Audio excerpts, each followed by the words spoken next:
Tahukah kamu bagaimana membedakan pacet dengan lintah? Dan apakah manfaat pacet dan lintah bagi kehidupan manusia? Jika kamu suka video ini, jangan lupa beri like dan subscribe. Jangan lupa tanda lonceng. Nah, bahwasanya pacet maupun lintah tadi merupakan jenis cacing, nanti disebut dengan filum Annelida, di mana kata Annelida berasal dari bahasa Yunani, yaitu ada kata annulus yang artinya cincin, kemudian ada kata oidos yang artinya bentuk. Sehingga cacing Annelida merupakan jenis cacing yang memiliki bentuk seperti cincin atau boleh disebut sebagai cacing gelang. Nah, apakah ciri daripada cacing tersebut? Kamu simak penjelasan Pak Leon berikut ini. Sebelum Bapak jelaskan ciri-cirinya, ya tentu kamu masih ingat itu di pertemuan ketiga Pak Leon berkata bahwasanya dunia cacing atau vermes itu ada 3 filum. Nah, Annelida ini merupakan filum yang ketiga untuk dunia vermes, sekaligus filum yang kelima untuk hewan invertebrata. Adapun ciri-ciri filum Annelida, yang pertama yaitu tubuhnya berbentuk cincin atau berbentuk gelang dan memiliki yang namanya otot. Nah, kedua, hewan ini merupakan hewan triplobastik yang sudah selomata, artinya sudah memiliki rongga tubuh sejati. Selain itu juga bersifat simetri bilateral dan tubuhnya terdiri dari segmen-segmen atau boleh disebut sebagai hewan metamerik. Ciri berikutnya bahwasanya tubuhnya dilapisi oleh selapis kutikula yang tipis dan kulitnya selalu lembab. Dan dia ini bernapas dengan menggunakan permukaan kulit secara difusi. Nah, bahwasanya sistem peredaran darah hewan ini dia itu ada nanti disebut peredaran darah tertutup, di mana di dalam darahnya sudah mengandung namanya hemoglobin, sehingga nanti darahnya tampak berwarna merah. Nah, alat pencernaannya itu sudah lengkap, dimulai dari mulut, ya, kemudian ada kerongkongan, ada usus, kemudian lentik berakhir di bagian anus. Nah, alat ekskresinya nanti ada yang disebut sebagai nefridium, kalau tunggal namanya nefridia. Nah, bahwasanya di bagian tabung nefridium ini nanti ada bagian-bagiannya lagi. Nah, jadi alat ekskresi daripada cacing Annelida berupa nefridia, ya, nefrostom dan nefrotor. Nah, nefridia tadi dalam satuan tunggal merupakan organ ekskresi yang terdiri dari beberapa salur. Nefrostom merupakan corong bersilia dalam tubuh. Nefrotor itu merupakan pori permukaan tubuh tempat kotoran keluar pada cacing ini. Nah, bahwasanya nefridia itu organ dalam segmen yang mengumpulkan sisa-sisa cairan. Nanti sisa cairan dikeluarkan melalui nefriotor. Nah, bahwasanya setiap segmen terdapatlah yang namanya nefridofor. Secara umum untuk sistem reproduksi filum Annelida nanti ada secara aseksual dengan cara fragmentasi, yaitu pembotongan bagian tubuh menjadi individu baru. Selain itu ada nanti yang seksual, ya, dengan cara fertilisasi atau terjadinya peleburan sel kelamin yang berbeda. Nah, adapun habitat dari Annelida ini ada yang hidupnya di air laut, ya, adapun air tawar, serta ada juga yang habitatnya itu di daratan atau tempat-tempat yang lembab. Pengklasifikasian filum Annelida ini nanti ada 3 macam berdasarkan ada tidaknya seta ataupun bulu-bulu atau rambut-rambut halus pada permukaan tubuhnya. Yang pertama ada nanti kelas Polygoseta, ya, yaitu jenis cacing Annelida yang memiliki banyak rambut-rambut di permukaan tubuhnya.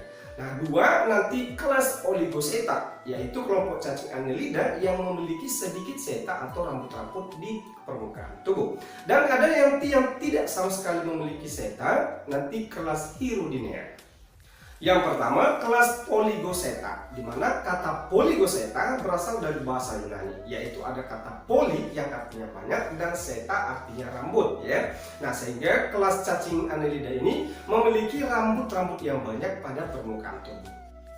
Adapun ciri-ciri cacing Polyseta memiliki seta atau rambutnya banyak, hidup di laut dan dapat dibedakan antara jantan dan betina. Memiliki parapodia yang digunakan sebagai alat gerak dan memiliki panjang tubuh sekitar 5 hingga 10 cm dengan diameter 2 hingga 10 mm. Tinggal di dalam tabung dan ada juga hidupnya secara bebas.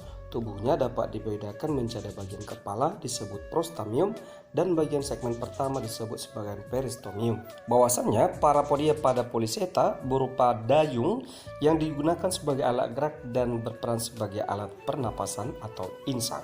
Berikut ini struktur parapodia pada Polyseta. Dan berikut adalah contoh daripada Polygoseta. Yang pertama Ionospheridis, yakni cacing palolo yang digunakan sebagai bahan makanan karena mengandung protein yang tinggi. Kedua, Lycidis oil, yaitu cacing wawo sebagai bahan makanan yang kaya akan protein tinggi. Selain itu juga terdapat Nereis domerli, Nereis spirans, Neates spirans atau cacing air laut, dan Arenicola species. Di Lombok, Nusa Tenggara Barat terdapat sebuah pesta atau upacara yang dikenal dengan bau nyale, di mana kata bau berasal dari bahasa Sasak yang artinya menangkap, sedangkan kata nyale berarti cacing laut yang hidup di lubang-lubang atau batu karang di bawah permukaan laut. Jadi jelas ya, budaya ini yakni budaya bau nyale dari bahasa Sasak yang artinya menangkap cacing laut. Nah, bahwasanya budaya ini berlangsung selama bulan Februari hingga di bulan Maret setiap tahunnya. Kedua, ada kelas Oligoseta, di mana kata Oligoseta juga diambil dari bahasa Yunani, yaitu ada kata oligo artinya itu sedikit dan seta artinya rambut. Sehingga Oligoseta kelompok annelida yang memiliki sedikit rambut pada permukaan tubuhnya. Adapun ciri-ciri Oligoseta yakni tidak memiliki parapodia, memiliki sedikit seta pada tubuhnya yang bersegmen, memiliki sedikit rambut, dan kepalanya berukuran kecil, tanpa alat peraba, tanpa tentakel dan bintik mata, dan nantinya mengalami penebalan di antara segmen 32 hingga 37, nanti disebut dengan klitelium. Dan telurnya nanti dibungkus oleh kokon. Nah, bahwasanya Oligoseta memiliki daya regenerasi yang tinggi dan habitatnya hidup di air tawar maupun di darat tempat yang lembab. Nah, cacing ini merupakan hewan hermaprodit ataupun monoecious. Tapi ingat, dia itu harus melakukan kawin silang. Dan bahwasanya contoh Oligoseta berupa Monilagaster hoteli, yakni cacing tanah Sumatera, Tubifax species, yakni cacing air tawar ya atau cacing sutra, nanti yang berperan sebagai indikator pencemaran air, Lumbricus terrestris, cacing tanah, Petrima species, itu juga cacing tanah tapi yang ukurannya lebih besar, berperan untuk membantu mengaerasi tanah sehingga menyuburkan tanah. Berikutnya adalah Perichaeta musica, yakni cacing hutan. Lantas bagaimana cara kawin cacing ini? Bahwasanya cacing ini merupakan jenis hermaprodit ataupun monoecious, yang artinya dalam satu tubuh terdapat dua kelamin. Nah, bahwasanya cacing ini tidak dapat melakukan kawin sendiri melainkan kawin silang, dikarenakan tidak ada penghubung antara sel kelamin jantan dan sel kelamin betina, serta sel telur ataupun sel spermanya tidak matang bersamaan. Oleh karenanya haruslah kawin silang. Nah, bahwasanya nanti si jantan ataupun si betina nanti saling melakukan pendempetan antar beberapa kulitnya, kemudian spermanya akan dikeluarkan dan masuk ke tubuh bagian betina. Jadi ingat, cacing tanah merupakan cacing yang biseksual. Nah, meskipun bersifat hermaprodit. Nah, untuk cara perkawinannya atau reproduksinya nantinya bagian kliteliumnya itu akan mendekatkan satu sama lain, baik nanti antara jantan maupun yang betina. Nah, pada satu sisi daripada si cacing itu ada yang disebut sebagai genital papilla, kemudian ada spermatozoa atau spermatheca pori. Nah, bahwasanya ini berada di satu tubuh daripada cacing tersebut. Nah, apabila nanti mereka saling mendempet, kemudian akan terjadilah proses pentransferan daripada si sel sperma. Ya, makanya digunakan yang namanya reproduksi kawin silang, meski dia itu bersifat hermaprodit. Nah, ini ada jantan, kemudian dia juga sekaligus sebagai betina. Nah, tetapi itu cara perkawinannya adalah dengan situasi atau kurun waktu yang berbeda. Nah, apabila terjadi peleburan sel telur oleh sel sperma dari sperma yang berbeda, maka akan terbentuk nanti yang namanya zigot. Kemudian zigot akan berkembang, nantinya akan bentuk telur-telur. Di mana nanti telur-telur itu berada pendewasaannya dari morula, blastula, dan gastrula itu tepatnya ada di klitelium. Nah, klitelium itu merupakan bagian tubuh daripada cacing, biasanya di segmen antara 32 hingga ke segmen 37. Nah, bahwasanya klitelium itu nanti akan menjadi dewasa namun sifatnya elastis.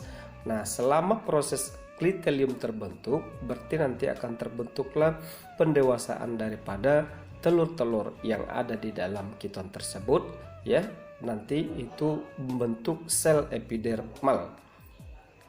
Kemudian apabila telur-telur yang sudah dibuahi sudah berkembang dengan sempurna, nanti klitelium itu akan bergeser ya ke sisi di mana pergeserannya menuju pusat posteriornya ataupun di bagian anteriornya. Nah, kemudian terdoronglah bagian kokonnya. Nah, jadi yang lihat di sini tampak putih, ini adalah kokon. Kokon ini adalah tempat pematangan atau pendewasaan dan penyimpanan telur-telur pada cacing tanah. Kokon pada tubuh cacing tanah akan dikeluarkan sepenuhnya hingga di dalamnya mengandung yang namanya telur-telur dari cacing tanah tersebut. Lama-kelamaan kokon ini akan melebur bersama dengan waktu dan terbentuklah kokon yang lebih kuat ataupun lebih matang, sehingga pendewasaan pada telur-telur itu tetap berlangsung, nanti akan membentuk larva-larva cacing yang lebih kecil-kecil. Nah, bahwasanya nanti kokon ini bisa kita lihat atau kita amati warnanya ini kekuningan ya, dan sifatnya ini elastis. Nah, tapi dia juga kuat untuk pelindung telur selama proses tahapan perkembangan cacing tersebut. Nah, apabila nanti telur-telur sudah matang yang berada dalam zigotnya, sudah matang di dalam kokonnya, maka nanti akan muncullah anakan-anakan daripada cacing tanah tersebut. Nah, bahwasanya cacing itu nanti akan keluar dari kokon dan memecahkan kokon itu dengan sendirinya, sehingga cacing-cacing itu akan keluar dari kokon. Nah, demikianlah untuk perkembangan reproduksi daripada cacing tanah. Adapun waktu yang digunakan untuk pendewasaan telur hingga terbentuk anakan cacing tanah itu sekitar 3 minggu. Nah, anakan ini nanti akan mencoba untuk mencari kehidupan baru tanpa perlindungan induknya. Yang ketiga, kelas Hirudinea. Nah, bahwasanya adapun ciri-ciri cacing ini yakni tidak memiliki parapodia dan tanpa seta ataupun tanpa rambut-rambut di segmen tubuhnya. Ukuran tubuhnya bervariasi, ada yang sekitar 1 hingga 30 cm. Tubuhnya pipi dengan ujung anterior dan posterior tampak meruncing. Lalu habitatnya hidup di air tawar, di daratan maupun ada di air laut, dan memiliki yang namanya zat antikoagulasi, yakni zat anti pembekuan darah.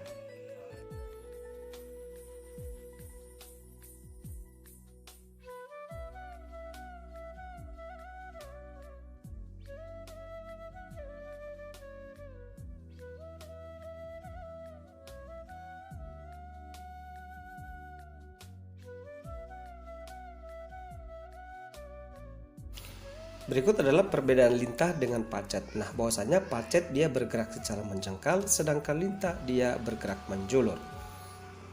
Dan ukuran lintah lebih besar dibandingkan dengan pacet. Perbedaan pacet dengan lintah berikutnya, bahwasanya pada lintah, pada bagian anterior dan posterior itu terdapat alat pengait, yakni untuk menghisap darah, sedangkan pada pacet hanya terdapat pada bagian anteriornya saja. Selanjutnya, manfaat filum Annelida. Yang pertama, manfaat poliseta, yaitu cacing wawa dan cacing palolo mengandung protein tinggi dan sering dikonsumsi oleh orang-orang di Kepulauan Maluku. Kemudian Nerespes species atau cacing laut merupakan poliseta yang umum digunakan sebagai pakan alami pada usaha budidaya udang secara intensif, karena jenis ini memiliki kandung nutrisi tinggi bagi pertumbuhan udang dan meningkatkan mutu udang. Yang kedua, cacing polychaeta. Nah, bahwasanya cacing ini memakan organisme hidup yang ada dalam tanah dengan cara menggali tanah. Kemampuan yang dapat menggali tanah tersebut bermanfaat dalam menggemburkan tanah dan digunakan untuk bahan kosmetik, obat-obatan, dan campuran makanan berperan tinggi bagi hewan ternak. Berikutnya, kelas Hirudinea. Nah, bahwasanya nanti dijadikan sebagai terapi sedot lintah yang dapat mengobati diabetes mellitus, kanker, tumor, kelenjar getah bening, tiroid, saraf terjepit, cedera otot, migrain, dan penyakit jantung lainnya.